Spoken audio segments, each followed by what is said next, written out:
아! 오잉? 이게 뭐지? 시청자 여러분, 안녕하십니까? 오늘의 뉴스를 전해드리겠습니다. 여러분, 맥주 좋아하시나요? 그렇다면 어느새 우리 일상이 되어버린 편의점 네캔 만원 수입 맥주 행사에 대해 잘 알고들 계실 겁니다.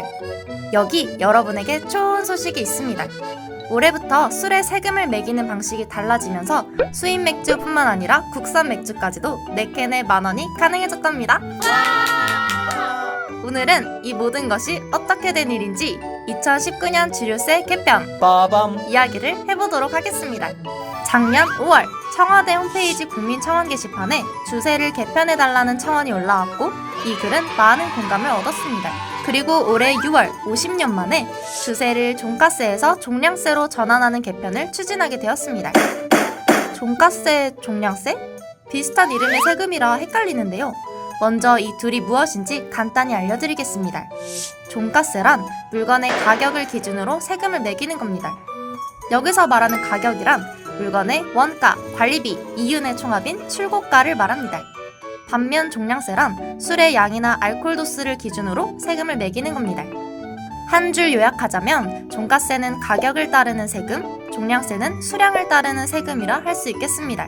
근데 사람들이 지금까지 사용하던 종가세를 종량세로 바꾸자고 한 이유는 무엇일까요?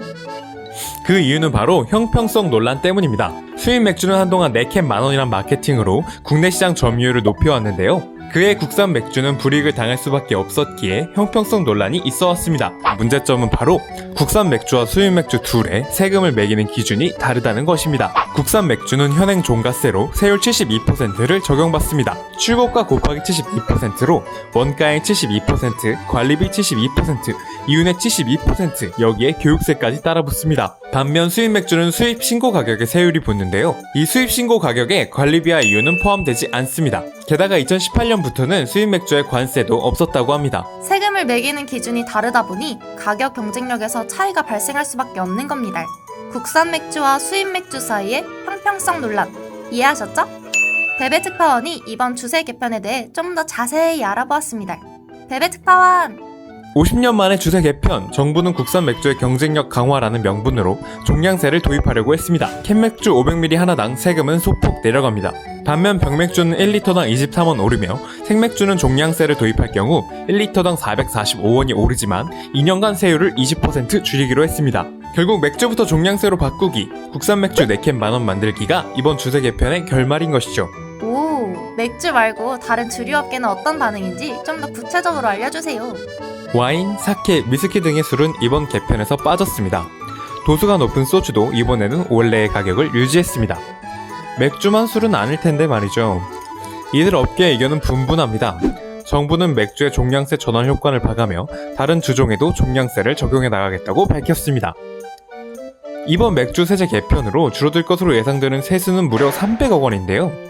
증류주 업계 쪽에서는 종량세가 확대된다면 저도수 저세율, 고도수 고세율이니 고도수인 증류주에서 세금을 더 걷지 않겠냐며 걱정 중입니다. 이것이 작년 12월부터 지금까지의 주류세 개편 이야기입니다.